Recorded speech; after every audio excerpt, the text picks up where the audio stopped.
Hello students, आज का NEET special series के लिए या क्लास 12th के लिए भी, ये दोनों के लिए बहुत ही यूजफुल और बहुत ही बेहतरीन क्लास है।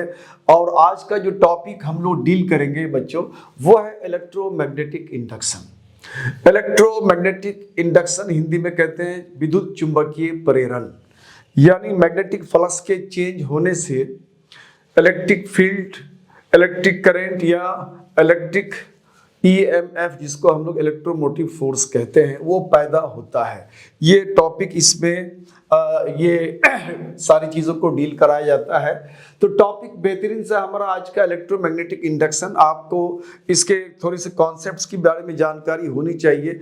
आप इस टॉपिक में जब जाते हो, न्यूमेरिक्स को जब टच करते हो, न्यूमेरिक्स को जब ट्राई करोगे, तो आपको इनका थोड़ा सा बैकग्राउंड, इसका थ्योरी पर जरूर जाना चाहिए। वो आपने जो NCERT रखा है या जो भी एसोसिएट बुक रखा है, वो आपको बेहतरीन तरीके से आपको देख लेना चाहिए कि इस टॉपिक में क्या क्या चीज़ दिया जाता है। तो अब इस न्यूमेरिकल को हम लोग यहाँ टच करने जा रहे हैं, न्यूमेरिकल ट्राई करने जा रहे हैं। न्यूमेरिकल कह रहे हैं a long solenoid with 15 turns per centimetre.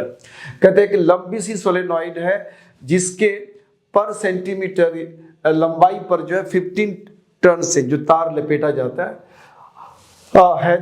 Small loop of area, उसके अंदर एक लूप है छोटा सा, और उसका एरिया दिया हुआ है 2.0 centimetre square, place inside the solenoid. Solenoid के अंदर में है, नॉर्मल टू इट्स एक्सिस, और जो है सोलेनॉइड का एक्सिस होता है उसके नॉर्मल उसका प्लेन है।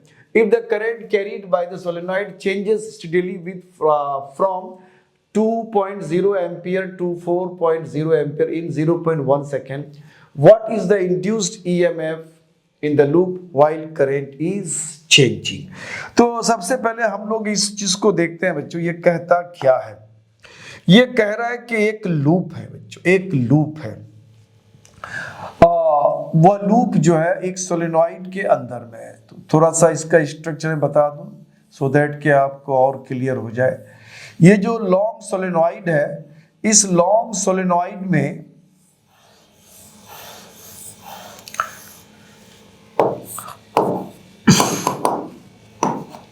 जो ही करंट क्रॉस करेगा तो इसके ठीक सेंटर में एक मैग्नेटिक फील्ड बनता है, और यह मैग्नेटिक फील्ड का वैल्यू होता है μ0Ni। यहां N क्या है, तो ये नंबर ऑफ टर्न्स है, number of turns per unit length, per unit length, इसके प्रति इकाई लंबाई पर नंबर ऑफ टर्न्स है, वो भी दिया हुआ है। अब कह रहा है कि इसके लूप के अंदर, मतलब इस सोलेनॉइड के अंदर एक छोटा सा एक लूप रखा गया है, और वो स्मॉल लूप का एरिया दिया हुआ है।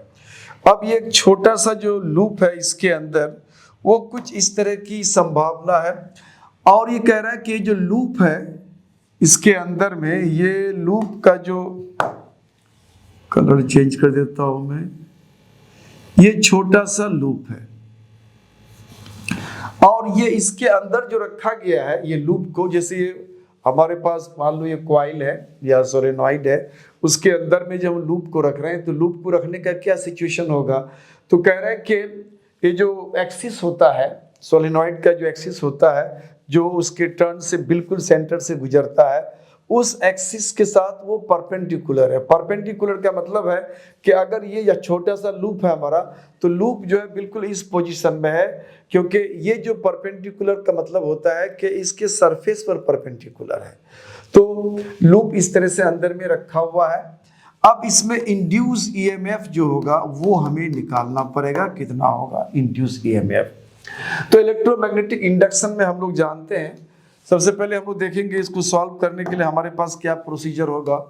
तो कहता है हम लोग को इंड्यूस EMF निकालना, induce EMF in the loop. तो इंड्यूस EMF जो होता है negative rate of change of magnetic flux होता है, negative rate of change of magnetic flux with time. ये हम लोग ऑलरेडी जानते हैं, फैराडेज का जो लॉ है और लेंस के लॉ को दोनों को मिला करके ये हमारा एक रिजल्ट आता है, जिसको बोलते हैं induce EMF equal to d∅/dt। Minus लगता है डायरेक्शन के लिए, अदरवाइज मैग्नीट्यूड की बात करेंगे तो सिंपली अगर मैग्नीट्यूड की बात करेंगे तो ये सिर्फ यहाँ हो जाएगा rate of change of magnetic flux. तो ये चीज़ आपको जानना चाहिए। चलो अब हम लोग क्या करेंगे, यही चीज हमें पता करना है, ये चीज हमें मालूम करना है कि कितना होगा। तो अब यहां देखना है कि इलेक्ट्रोमोटिव फोर्स का जो वैल्यू होता है वो फ्लक्स के रेट ऑफ चेंज के और टाइम के साथ flux of rate of change के बराबर होता है। तो सबसे पहले हमें फ्लक्स देखना पड़ेगा, ये फ्लक्स का वैल्यू क्या होता है। जो कोई भी मैग्नेटिक फील्ड में, जैसे ये लूप अभी एक मैग्नेटिक फील्ड के अंदर है, क्योंकि जो ही करंट जाएगा तो इस सोलेनॉइड के अंदर एक मैग्नेटिक फील्ड बनता है जिसका वैल्यू होता है म्यू नॉट एन आई। आई यहाँ करंट है, तो ये उस मैग्नेटिक फील्ड के अंदर अगर वो मैग्नेटिक फील्ड में चेंज हो रहा है तो मैग्नेटिक फील्ड के कारण जो फ्लक्स होगा वो फ्लक्स भी चेंज होगा। और जब भी चेंजिंग फ्लक्स किसी भी लूप में या किसी मेटेलिक प्लेट में पड़ता है, मेटेलिक प्लेट में अगर पड़ता है तो उसमें एडी करंट्स बनता है, और अगर ये लूप में पड़ता है किसी भी कॉइल में पड़ता है तो वहां पे ईएमएफ या फिर इलेक्ट्रिक करंट पैदा होता है। तो ये जो फ्लक्स मैग्नेटिक फील्ड के कारण जो ये फ्लक्स चेंज हो रहा है इस लूप में, तो इस फ्लक्स का वैल्यू पहले निकाल लेते हैं।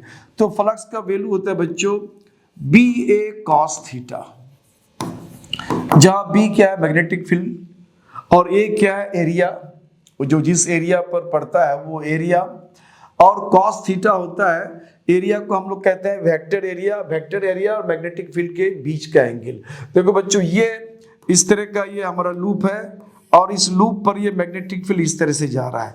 तो जब इस लूप की बात करेंगे और इस लूप के एरिया को वेक्टर एरिया बनाएंगे तो इस पर हम लोग एक नॉर्मल डालते हैं, यूनिट वेक्टर एन कैप डालते हैं, और ये मैग्नेटिक फील्ड का डायरेक्शन होता है। तो जब ये वेक्टर एरिया की बात करेंगे तो इस समय जब ये मैग्नेटिक फील्ड उस लूप पर परपेंडिकुलर होता है तो इसका मतलब इस पर डाला गया परपेंडिकुलर यूनिट वेक्टर और ये मैग्नेटिक फील्ड ये दोनों पैरेलल हो जाएगा, तो थीटा यहाँ पे 0 हो जाता है। तो यहाँ थीटा 0 हो जाएगा और बी का वैल्यू होता है म्यू नॉट एन आई, और ए को अभी ए रहने देते हैं, और कॉस थीटा 0 है, कॉस 0 1 हो जाता है। तो फ्लक्स का वैल्यू इतना हो गया।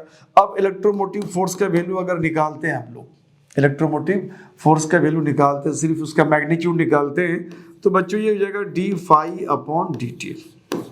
डी फाई बोले तो यहाँ फाई का वैल्यू रख देते हैं हम लोग, फाई का वैल्यू होता है mu not an I A upon D T. अब यहां से हम लोग वैल्यू निकाल लेते हैं, ये सारे वैल्यूज को हम लोग सब्स्टिट्यूट कर देते हैं। तो सबसे पहले यह देखना है कि जब हम इसको इंटीग्रेट करते हैं ना, डिफरेंशिएशन करते हैं, इंटीग्रेट करते हैं, तो जो वेरिएबल है वही उसके अंदर रहता है दोनों केस में, चाहे इंटीग्रेट करो या डिफरेंशिएशन करो। तो म्यू नॉट कांस्टेंट है वो बाहर आ जाएगा, number of turns per unit length वो भी कांस्टेंट है, और एरिया ऑफ द लूप, जो लूप अंदर में उसका एरिया भी फिक्स है। अगर चेंज हो रहा है तो करंट चेंज हो रहा है, करंट चेंज कर रहा है कहाँ से कहाँ तक, 2 एम्पियर से 4 एम्पियर और 0.1 सेकेंड में करता है। तो यहाँ पे हमें चेंज एरिया करंट हो रहा है, तो यहाँ पे म्यू नॉट को हमने बाहर करा, उसके बाद एन को बाहर करा और यहाँ पे एरिया को बाहर करा। अब रह गया यहाँ पे D I upon D T, D I upon D T. तो अब यहाँ पे ये सारे वैल्यूज को हम लोग सब्स्टिट्यूट करते हैं, तो म्यू का वैल्यू, म्यू नॉट का वैल्यू निकाल सकते हैं। देखो बच्चों म्यू नॉट अपॉन 4 पाई जो होता है ना, म्यू नॉट अपॉन 4 पाई ये होता है 10 पावर -7, और सिर्फ अगर म्यू नॉट निकालेंगे तो ये 4 पाई इंटू 10 पावर -7 हो जाएगा। तो म्यू नॉट का वैल्यू यहाँ से हम लोग सब्स्टिट्यूट कर लेते हैं, तो म्यू नॉट का वैल्यू हो गया आपको 4 pi into 10 power -7, this is mu naught, और एन है number of turns per unit length, प्रति इकाई। देखो 15 टर्न्स पर सेंटीमीटर, देखो पर सेंटीमीटर यानी 1 सेंटीमीटर में नंबर ऑफ टर्न्स कितना है, तो 1 सेंटीमीटर में नंबर ऑफ टर्न्स है 15। तो हम लोग इसको देखेंगे कि 1 सेंटीमीटर में 1 सेंटीमीटर में नंबर ऑफ टर्न्स कितना है, 15 है, और हमें 1 मीटर में चाहिए, क्योंकि हम लोग ये सारा फिगर एसआई में रखते हैं। तो 1 मीटर का मतलब हो गया, 1 मीटर का मतलब हो गया 100 सेंटीमीटर। तो 100 सेंटीमीटर में कितना हो जाएगा, 15 इंटू 100, यानी 1500 1 मीटर में हो जाएगा। तो number of turns per unit length यानी पर यूनिट मीटर हो जाएगा 1500। तो इसको 1500 कर दिया। रह गया एरिया, लूप का जो एरिया दिया बच्चों ये 2 सेंटीमीटर स्क्वायर है। तो लूप का एरिया को भी हम लोग एसआई में चेंज करेंगे, सारा फिगर एसआई में हमारा। तो यहाँ 2 सेंटीमीटर स्क्वायर का मतलब हो गया कि ये 2 सेंटीमीटर का मतलब हो गया 100 सेंटीमीटर में सेंटी को हटा दो, योटा जेटा एक्सा पीटा से सबसे आसान तरीका है। तो ये सेंटी को हटाओगे तो 10 पावर -2 हो जाएगा, उसके बाद ये मीटर का स्क्वायर हो गया। तो ये 2 इंटू 10 पावर -2 2 जा 4, ये -4 मीटर स्क्वायर।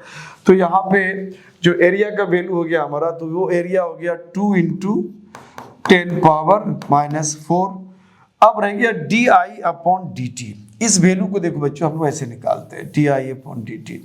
di/dt क्या है, कह रहा है कि यहाँ पे जो हमारा करंट चेंज कर रहा है वो करंट कितने समय में चेंज कर रहा है। तो करंट चेंज कर रहा है कहाँ से कहाँ तक, 2 एम्पियर से लेके 4 एम्पियर तक। तो चेंज इन करंट कितना हो जाएगा, 4 - 2, और कितने समय में चेंज हो रहा है, तो ये 0.1। तो 0.1 यहाँ कर दिया हमने।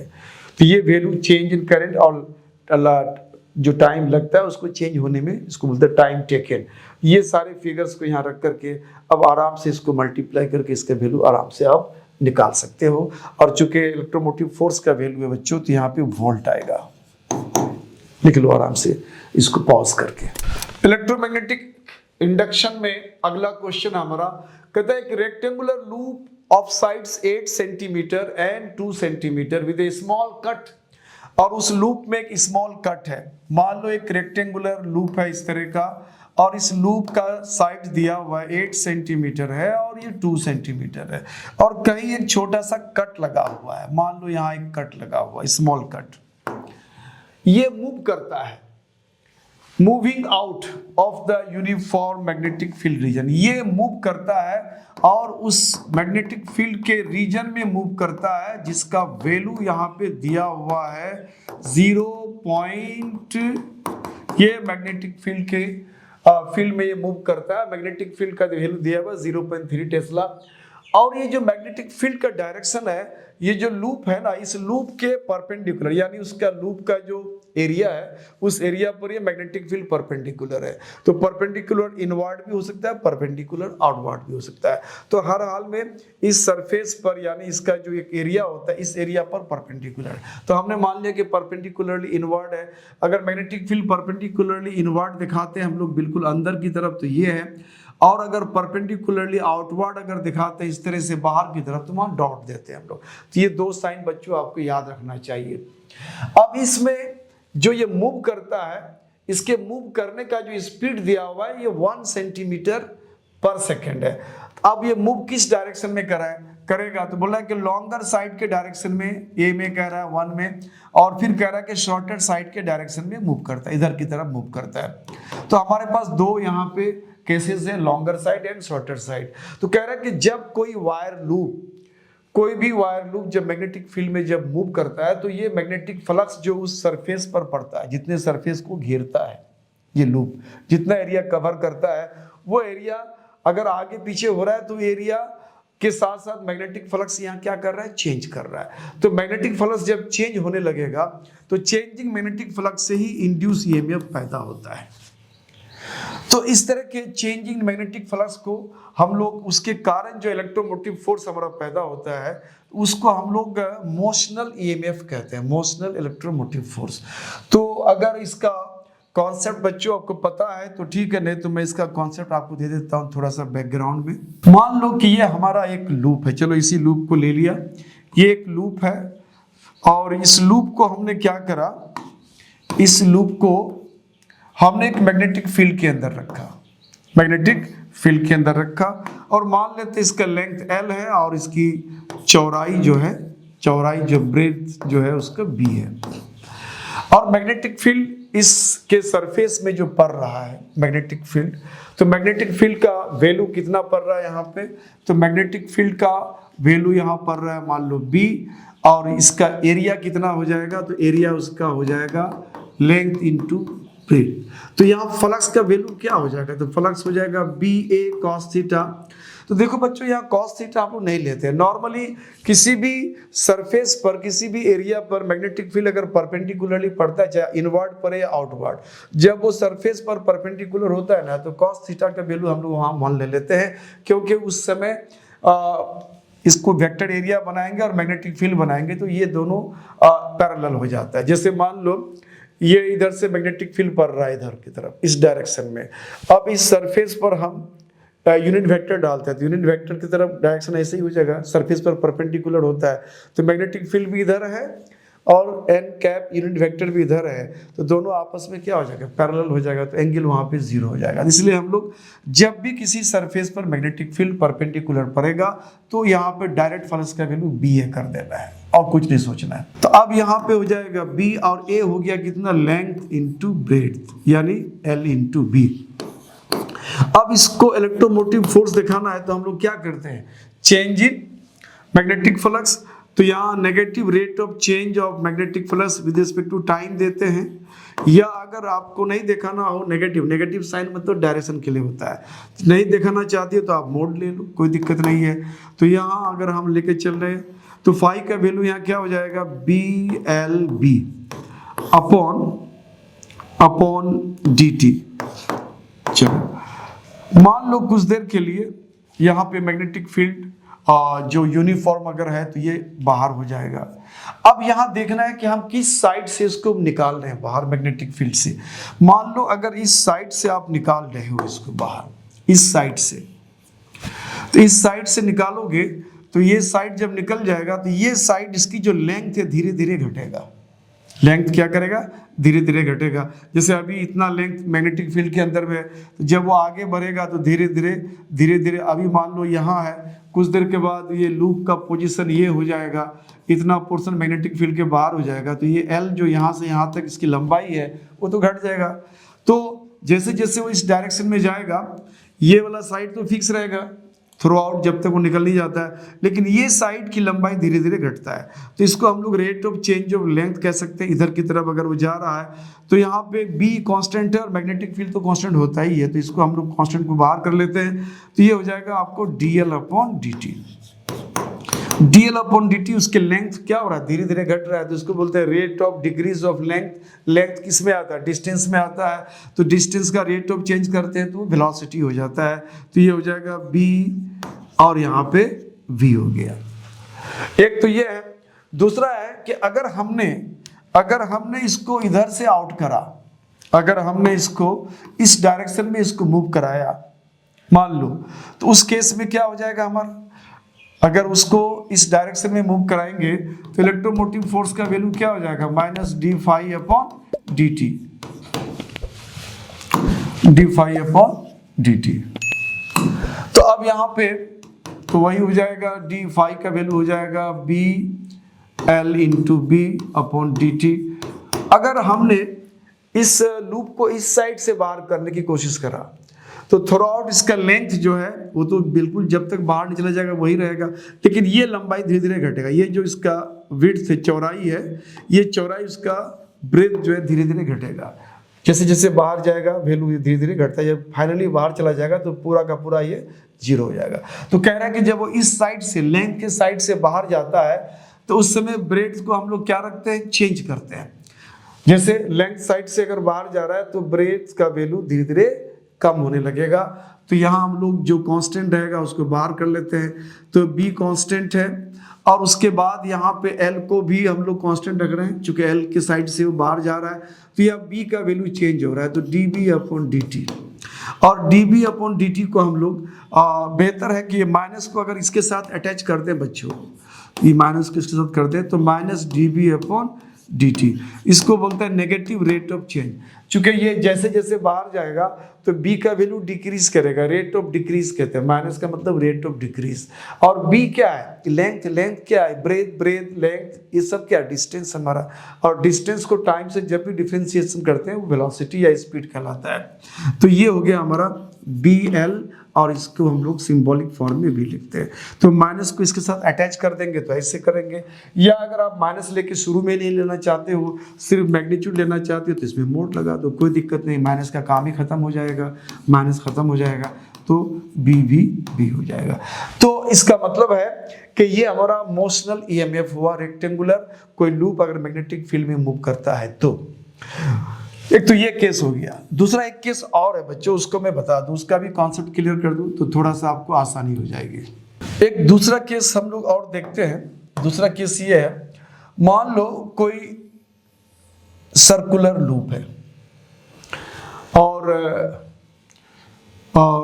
सर्कुलर लूप है, या इसको ये मान के चलते हैं हम लोग, सर्कुलर लूप नहीं मान करके उसको दूसरे ढंग से मैं समझाता हूं। मान ले कि कोई हमारा यहाँ पे मैग्नेटिक फील्ड है, ऑलरेडी ये मैग्नेटिक फील्ड है और इस मैग्नेटिक फील्ड में कोई एक कंडक्टर सर्कुलर लूप में वो घूम रहा है। मान लो कोई कंडक्टर है और उस कंडक्टर का एक एंड को यहाँ मान लेते हैं फिक्स, और इस कंडक्टर को क्या करते हैं, इसमें घुमा रहे हैं लगातार, इस तरह से घुमा रहे हैं। तो ये अगर ये भी इस तरह से घूमेगा तो ये भी कहीं ना कहीं मैग्नेटिक फील्ड को बार बार क्रॉस कर रहा है, मैग्नेटिक फील्ड यहाँ पे चेंज हो रहा है, यानी फ्लक्स यहाँ पे चेंज होगा। तो जब फ्लक्स चेंज होगा तो ईएमएफ इंड्यूस होगा। तो मान लो इस तरह से वो घूम रहा है, वो सर्कुलर लूप इस तरह से बना रहा है, ये इस तरह से ये घूम रहा है। तो इस रड के दोनों छोर में, इस छोर से इस छोर के बीच में इलेक्ट्रोमोटिव फोर्स यहाँ भी पैदा होगा। तो यहाँ पे इलेक्ट्रोमोटिव जो फोर्स पैदा होगा वो कितना होगा, और ये वैल्यू को हम लोग कैसे निकालेंगे। तो सबसे पहले ये देखेंगे कि जब ये इस तरह से घूम रहा है, मान लो ये जो यूनिफॉर्म मैग्नेटिक फील्ड है वो बी है, और मान लो ये रड जो है, इस रड का जो लेंथ है, इसका लेंथ हम लोग कुछ मान लेते हैं, इसका लेंथ एल मान लेते हैं। अब ये एल लेंथ का रड जो ये ऐसे घूमता है, तो अब ये कितना एरिया वाला फ्लक्स को वो क्रॉस कर रहा है। तो ये जितना घूम करके सर्किल बनाएगा, इतना एरिया में जो मैग्नेटिक फ्लक्स आएगा, मैग्नेटिक लाइन ऑफ फोर्स आएगा, उसको वो क्रॉस करेगा। तो फ्लक्स स्वेप्ट, कितना फ्लक्स वो स्वेप्ट करेगा, फ्लक्स या मैग्नेटिक फ्लक्स लिख देते हैं हम लोग, मैग्नेटिक फ्लक्स कितना को स्वीप कर जाएगा वो इस तरह से। तो मैग्नेटिक फ्लक्स स्वेप्ट कितना करेगा, तो मैग्नेटिक फील्ड कितना है बी, और ये कितना एरिया कवर कर लेता है ऐसे घूम करके सर्कुलर, तो ये सर्किल का एरिया होता है पाई रेडियस स्क्वायर। तो ये इसका जो लेंथ है रेडियस का काम करेगा, तो बी एल स्क्वायर, इतना फ्लक्स को वो स्वेप्ट करता है। जब ये एक फुल चक्कर लगाएगा तो इतना फ्लक्स वो स्वेप्ट कर देगा, और एक फुल चक्कर लगाने में टोटल जो टाइम लगता है उसको हम लोग सर्कुलर मोशन में टाइम पीरियड कहते हैं। तो टाइम पीरियड मान लो अगर ये टी है और ये जो घुमा रहे हो यूनिफॉर्म एंगुलर स्पीड कुछ होगा, और उसको मान लिया ओमेगा एंगुलर स्पीड से घुमा रहे हैं। तो इलेक्ट्रोमोटिव फोर्स जो होगा ईएमएफ, ये चेंज इन फ्लक्स, फ्लक्स कितना चेंज कर रहा है, स्वेप्ट कर रहा हो, B pi L square upon time taken. एक फुल चक्कर लगा करके जितना वो स्वेप्ट करता है मैग्नेटिक फ्लक्स को, एक फुल चक्कर में जो टाइम लगता है उस टाइम को हम लोग कहते हैं टाइम पीरियड टी। तो change in flux upon time taken, तो B pi L square upon time taken. तो ये हो गया बच्चों बी पाई एल स्क्वायर, ये टाइम टेकन। देखो यूनिफॉर्म एंगुलर वेलोसिटी कितना दिया हमने, ओमेगा। देखो एंगुलर वेलोसिटी, वेलोसिटी बराबर क्या लिखते हैं हम लोग, डिस्टेंस अपॉन टाइम लिखते हैं। तो यहाँ अगर एंगुलर वेलोसिटी है तो angular distance upon time taken. अब मान लो एक पूरा चक्कर लगाता है तो कितने एंगल कवर करता है वो 2 पाई, और एक पूरे चक्कर में जो टाइम लगता है उस टाइम का नाम है टाइम पीरियड, यानी ओमेगा बराबर होता है 2 पाई अपॉन टी। तो यहाँ से हम टी का वैल्यू निकाल लेते हैं बच्चों। तो टी बराबर क्या हो जाएगा, टी यहाँ कर दो तो 2 पाई अपॉन ओमेगा हो जाएगा। तो ये हो गया 2 पाई अपॉन ओमेगा। तो टी का वैल्यू हो जाएगा यहाँ पे 2 पाई अपॉन ओमेगा। अब ये पाई पाई तो कैंसिल कर देंगे, ये ओमेगा ऊपर चला जाएगा, 1/2 रह गया। तो ये बी, उसके बाद यहाँ एल स्क्वायर है और ये ओमेगा हो गया। यानी इस तरह से वो राउंड में अगर घूम रहा है, सर्कुलर पाथ में घूम रहा है वो रड, तो उससे जो उनके दोनों छोर में इलेक्ट्रोमोटिव फोर्स उत्पन्न होगा वो half B L square omega होता है, half B L square omega. तो ये दो तरह से हम लोग मैग्नेटिक फ्लक्स में, मैग्नेटिक फील्ड में कंडक्टर अगर इसी से राउंड घूम रहा है या अगर कोई रेक्टेंगुलर लूप है वो अगर मूव कर रहा है, तो दोनों केस में इस तरह से इलेक्ट्रोमोटिव फोर्स निकलता है। और दोनों केस में इलेक्ट्रोमोटिव फोर्स का नाम है मोशनल इलेक्ट्रोमोटिव फोर्स। इसको मोशनल ईएमएफ कहते हैं। मोशनल, क्योंकि मोशन के कारण होता है मोशनल ईएमएफ। तो ये कॉन्सेप्ट आपको दिया मैंने। अब हम लोग आते हैं इसके न्यूमेरिक्स को सॉल्व करने के लिए। हमारे पास वायर जो लूप है, उस लूप को पहले हम लोग यहाँ बना लेते हैं। एक स्मॉल कट भी है उस लूप में, चलो। और ये मैग्नेटिक फील्ड में है।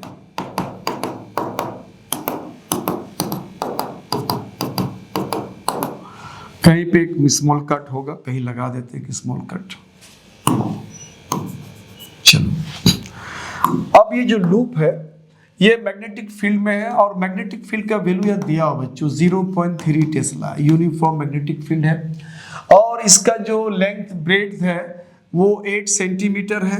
इधर की तरफ 8 सेंटीमीटर ले लेते हैं हम लोग। ये यहाँ से यहाँ 8 सेंटीमीटर है और ब्रेड्थ उसका जो है वो 2 सेंटीमीटर है। तो इसका डायमेंशन हो गया 8/2 यानी 8 सेंटीमीटर एंड 2 सेंटीमीटर।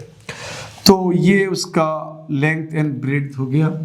अब ये यूनिफॉर्म मैग्नेटिक फील्ड में है और ये मूव करता है और इसके मूव करने का यानी इसका जो स्पीड है वो स्पीड है वेलोसिटी इसका दिया हुआ है 1 सेंटीमीटर पर सेकंड दिया बच्चों। तो 1 सेंटीमीटर पर सेकंड इसका वेलोसिटी है। तो ये है 1 सेंटीमीटर पर सेकंड। चलो, ये दो डेटा हमारे पास दिया हुआ है। अब देखना है कि इसमें इलेक्ट्रोमोटिव फोर्स कैसे निकलेगा। पहले केस में कह रहा है कि लॉन्गर साइड के मूव कर रहे हैं, लॉन्गर साइड इधर भाग रहा है।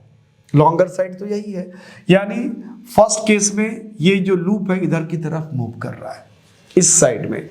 जब इस साइड में अगर ये मूव करेगा तो लेंथ हमारा थ्रू आउट क्या होगा, कांस्टेंट रहेगा। ये ब्रेड्थ चेंज करेगा। तो इसको हम लोग इसको ऐसे देखेंगे कि इलेक्ट्रोमोटिव फोर्स यहाँ जो हम लोग लेंगे, अभी मैंने जो बताया आपको कॉन्सेप्ट, उस कॉन्सेप्ट के हिसाब से क्या होता है, BLV होता है। BLV यानी जब थ्रू आउट उसका लेंथ चेंज नहीं कर रहा है, लेंथ जब ये इस साइड से बाहर जाएगा तो ये लेंथ हुआ वही रहेगा। हाँ, ये ब्रेड्थ जो है वो धीरे धीरे घटेगा। तो इसको हम लोग लिखते हैं BLV। तो B कितना है यहाँ पे, तो B दिया हुआ है बच्चों 0.3 टेस्ला है और लेंथ कितना दिया हुआ है, तो 8 सेंटीमीटर। तो 8 सेंटीमीटर, चूंकि टेस्ला मतलब SI है और हमें सारा फिगर SI में रखना होगा, तो 8 सेंटीमीटर सेंटी हटा देते हैं, 10⁻⁻² हो जाएगा, मीटर हो गया। अब रह गया इसका वेलोसिटी। वेलोसिटी उसका भागने का जो रेट दिया है बच्चों वो दिया हुआ 1 सेंटीमीटर पर सेकेंड। तो 1 सेंटी को हटाते हैं, 10⁻⁻² मीटर पर सेकेंड हो जाएगा, मीटर पर सेकेंड या 10⁻⁻² मीटर पर सेकेंड। तो यहाँ पे हम लोग वेलोसिटी की जगह पे रख देंगे 10⁻⁻² मीटर पर सेकेंड। इसको नहीं देना यूनिट। तो अब ये सारे चीज को हम लोग सॉल्व कर लेते हैं। तो 8 3 जा 2.4 हो जाएगा और ये 10⁻⁻² इलेक्ट्रोमोटिव फोर्स है, इसलिए यहाँ पे यूनिट हो जाएगा वोल्ट। दूसरा केस इसी में देख लेते हैं बच्चों। अब करेंगे शॉर्टर साइड के अलोंग वो जा रहा है। अब अगर ये शॉर्टर साइड के अलोंग अगर जा रहा है, शॉर्टर साइड के अलोंग अगर वो जा रहा है, इसका मतलब है कि लूप से इधर की तरफ वो बाहर जा रहा है। तो इधर की तरफ बाहर जाएगा तो ये जो उसका ब्रेड्थ है B वो हमेशा चेंज नहीं होगा, वो कांस्टेंट रहेगा। अब लंबाई धीरे धीरे घटेगा, जैसे जैसे बाहर जाएगा लंबाई का वैल्यू धीरे धीरे वो इससे बाहर चला जाएगा, लंबाई कम होने लगेगा। तो इस समय इलेक्ट्रोमोटिव फोर्स का जो वैल्यू होगा बच्चों, यहाँ पे ब्रेड्थ हमारा कांस्टेंट रहता है और उसके बाद वेलोसिटी आ जाता है। तो B का वैल्यू आएगा 0.3 और यहाँ B कांस्टेंट है। B यानी उसका जो चौड़ाई है ब्रेड वो है 2 सेंटीमीटर। 2 सेंटीमीटर बोले तो 10⁻⁻² से मल्टीप्लाई कर दिया और वेलोसिटी का वैल्यू दिया हुआ है वो कितना है 10⁻⁻²। तो ये हो गया आपको 3 2 जा 6, तो ये जगह 0.6 इंटू 10⁻⁻4 या अगर इसको हम 6 करते हैं 6.0 करते हैं तो 10⁻⁻5 ये वोल्ट इतना हो गया। अब दूसरा कह रहा है for how long does the induce voltage last in each case. अब कह रहा है कि हर एक केस में कितनी देर तक ये वोल्टेज रहता है, वेरी इंपॉर्टेंट थिंग। तो कितनी देर तक वो वोल्टेज रहता है उसके लिए हम लोग इस वैल्यू को थोड़ा सा देखेंगे। पहले केस में देखो बच्चों, पहले केस में वो इधर से बाहर जा रहा है, तो ये इसके अंदर, इस कॉइल के अंदर ये तब तक इलेक्ट्रोमोटिव फोर्स इंड्यूस रहेगा, इंड्यूस होगा। ये और बात की वैल्यू घटेगा धीरे धीरे, जैसे कि एरिया जितना बढ़ रहा है एरिया के हिसाब से फ्लक्स होता है। फ्लक्स का वैल्यू क्या होता है? Magnetic field into area. तो एरिया जितना इसके अंदर में रहेगा, कवर रहेगा मैग्नेटिक फील्ड के अंदर, उतना वो फ्लक्स देगा। तो घटेगा तो ये भी घटेगा। घटने का मतलब है change in flux, change in flux से इलेक्ट्रोमोटिव फोर्स बनता है। तो अगर इधर की तरफ जा रहा है तो इतनी डिस्टेंस, जब तक ये साइड कंप्लीट बाहर नहीं जाएगा तो पूरा का पूरा एरिया नहीं जाएगा। मान लो इस तरह से लूप बाहर चला गया, जब ये लूप मैग्नेटिक फील्ड से बाहर चला जाएगा तो इलेक्ट्रोमोटिव फोर्स यहाँ पे जीरो हो जाएगा। इलेक्ट्रोमोटिव फोर्स होगा ही नहीं, फ्लक्स तो उसमें पड़ना ही नहीं है, तो इलेक्ट्रोमोटिव फोर्स ई का वैल्यू जीरो हो जाएगा। तो आप कह रहा है कि ये पूरे लूप को बाहर निकलने में टाइम कितना लगेगा? टाइम उतना ही लगेगा जितनी देर तक ये पूरा का पूरा साइड ये पूरा साइड जब तक फील्ड से बाहर नहीं जाता है। तो पूरे साइड की लंबाई कितना है? 2 सेंटीमीटर। यानी जब तक 2 सेंटीमीटर बाहर नहीं चला जाता है तब तक इसके अंदर फ्लक्स उस एरिया को फ्लक्स टच करेगा। फ्लक्स टच करेगा तो फ्लक्स में चेंज होगा, चेंज फ्लक्स होगा तो इलेक्ट्रोमोटिव फोर्स बनेगा। अब सवाल है कि इतनी दूरी को तय करने में कितना समय लगेगा। अब हमारे पास स्पीड दिया हुआ है, वेलोसिटी अगर हम सेंटीमीटर ही में रखते हैं तो कोई दिक्कत नहीं है। वेलोसिटी दिया हुआ कितना? 1 सेंटीमीटर पर सेकेंड। और कितनी दूरी वो तय करना है, कितनी दूरी तय करना है, और दूरी तय करना है उसको 2 सेंटीमीटर।